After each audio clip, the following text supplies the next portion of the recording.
as a night of wild and destructive weather across Iowa. Take a look at this video captured by a storm chaser. Suspected tornado near Atlantic. This storm kicked up debris and lit up the sky with flashes of light. Video of another tornado was captured near Lawton. Tanner Shaft caught the twister as it crossed Highway 20, downing power lines and blocking highway traffic. This tornado happened around 4:30 and was near the beginning of a long night for Iowans across the state. Here we see some of the damage around the Lawton area. A barn collapsed and debris is all over the place. You can also see power lines falling across Highway 20, bringing traffic to a standstill. Those storms were historic, dangerous, and deadly. We have team coverage after yesterday's storms sprinted across the state, leaving a path of destruction across Iowa. KCCI's Bo Bowman is in Bayard, where multiple homes were destroyed, and Todd Magel, he's in Urbandale with some breaking news we just learned about 15 minutes ago. We'll get to that in just a minute. First, we're going to head over to Jason Sudeiko. He's recapping the unprecedented day and looking ahead to nicer weather. Yeah, and thankfully we've got that nicer weather settling in, but just to look at what happened, it's kind of ridiculous. You zoom out and you look even regionally to nationally at this system, and anywhere you see these blue dots, that's wind gusts over 60 miles an hour, and you see these lighter blue dots, that's damage reports, and that swath goes right through the state here. And again, that's why we saw such a widespread area of damage. The power of this system was on such a broad scale, so we saw that trek across the state. And as it did so, it brought those 60-plus mile-an-hour winds through central portions of the state and even all the way eastward into Illinois as it made its way through. And again, winds were not the only threat with this system. We saw multiple tornado reports across the state, mainly that western half of the state. As that fired up and made its way across the Nebraska border there, we had tornado warnings up and down the entire border there with that state. So as we look at what that means for us here, again, we had 13 tornadoes reported. That number will decrease as we get confirmation on how many tornadoes happen. But if we even reach 5, that's matches all of the tornadoes we have in recorded history across the state of Iowa in the month of December. And you look a couple years ago, or a few years ago now, 2015, we saw 2 in one day. We will definitely be eclipsing that number for most tornadoes on a December day. So yeah, quieter weather ahead. I'll break down the colder air that we've got that'll be settling in, and what your weekend forecast is looking like coming up. As we wake up this morning, Jason, about 60,000 Iowans are still without power this morning. Less than half of the reported outages as of 11 o'clock last night, so they're making progress. Some of the hardest hit counties right now are up in Wright County in north central Iowa, about 3,800 customers without power, and down in Appanoose County in southern Iowa, where a couple thousand are without power. Polk County has about 3,300, according to Mid-American Energy, without power. 3,000 are in the dark in Greene County as well. Our team coverage of yesterday's historic weather continues with KCCI's Todd Magel. And we have breaking news, Todd. Urbandale High School not holding classes today. Why is it just the high school, Todd, and not the whole district? Well, that's a good question, Eric and Rhea. We are just standing in front of Urbandale High School, and you can see it is dark, not completely dark, but apparently the superintendent says that the school is without power. We think some of the lights we're seeing now are emergency lights that have come on, but there is not power at Urbandale High School, so specifically just Urbandale High School is not having classes today, according to the superintendent. All other Urbandale schools are having classes, so keep that in mind if you're an Urbandale High School student. There have also been, we can see as we drove up, there are some power outages in neighborhoods around Urbandale High School, so that might explain what's happening here from the storm overnight. This isn't the only area of concern here in the metro. We shot some video last night, and we were there earlier this morning in Beaverdale. This is the 2800 block of 48th Street, or rather 49th Street. There was a large evergreen tree that blew over, pulled down a power line, caused a power outage there. They have since repaired that power line. They put in a new power pole, and they've cut up that tree and taken it off the street, although one lane of 49th is closed. We also talked to Jonathan Gano, who said that they've only had about 20 calls for trees down all over the Des Moines area. He was expecting many more, so that's really good news for the metro, and they have crews out now surveying any more damage on roads just in case they miss something.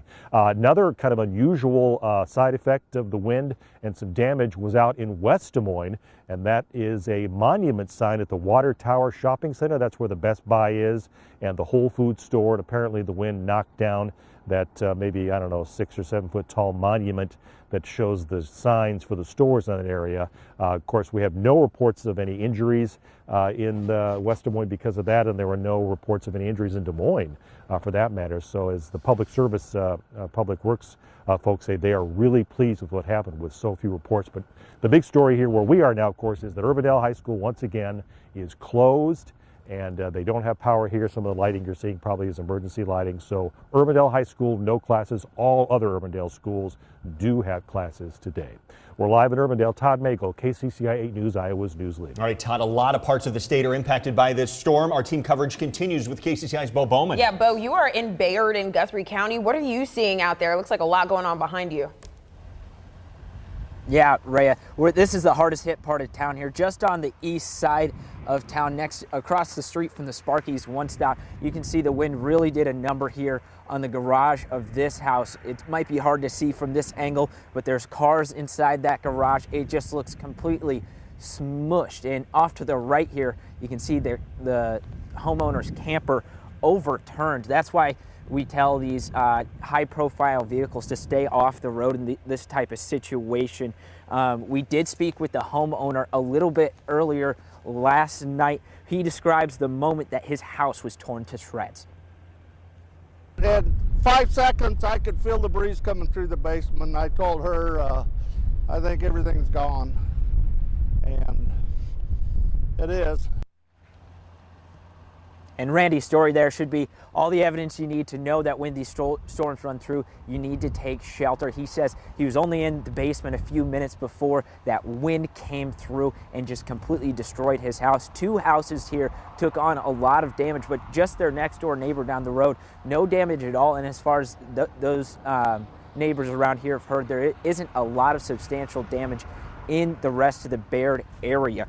But we're live in Bayard. Bo Bowman, KCCI 8 News, Iowa's news leader. Thanks so much, Bo. And look at this image of a possible tornado. A viewer sent us a picture from Jefferson and Greene County, an area hit especially hard.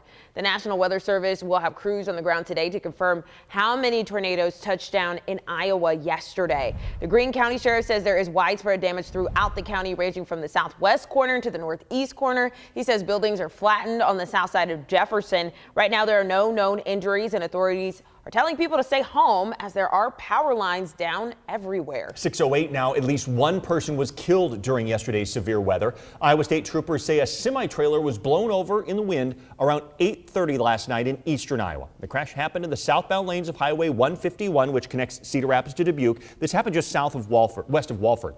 Investigators say the driver was not wearing a seatbelt and was thrown as the vehicle tipped. The name of that driver has not been released. Let's take a look at more storm pictures coming in from viewers, and there are a lot of them. Ashley Kubik's carport was lifted off the ground in Des Moines and thrown into a fence. Wow. We have another report of a carport also being lifted off the ground in Centerville as well. Up in Fort Dodge, let's take you to a tree uprooted that fell on that house. Josephine Allstott says that they're dealing with roof and structural damage to the bedroom it's resting on. We also have more reports from Boone, Fort Dodge, Ogden, and a lot of other towns as well. Many others. This turkey farm in Ellsworth also got significant damage there. In Neola, which is in Pottawatomie County, Zimmerman's and several other nearby shops were destroyed. The high winds also damaged some major damage on this farm southwest of Webster City in Hamilton County. A barn was ripped to shreds with pieces of it thrown all over the farm, including within inches of their house. Sydney Walker was in the basement when the tornado ripped through. We were in the basement. My mom was heating up some leftover ravioli when it happened, and so power went out, so we had to just run downstairs. It was really fast. Moved quickly. Several buildings on their farm severely damaged. The Walkers tried reining in their livestock last night. Had they call it a night, though, because of that debris blowing around. It was dangerous. And in addition to these storms and the damage, if you smelled smoke overnight and into this morning, no need to worry. No fire here in Iowa. The National Weather Service says the severe storms actually brought the smoke smell from a large fire all the way from Kansas. A lot of the times when we see damage like this, it comes A, in the summer, but B, from tornadoes. And Jason, yes, we did have tornadoes, but it wasn't just tornadoes last night. It wasn't. I mean, we saw, you can talk about the winds within the line, but even outside of that line of thunderstorms, we were seeing damaging winds out ahead of it, even behind it after it moved through. Some of those wind gusts were very strong. Johnston, 80-mile-an-hour non-thunderstorm wind gust. so not associated with that line as it rolled through. Areas to the north saw strong winds as well, just generally atmospheric winds, 78 miles an hour through northern portions of the state.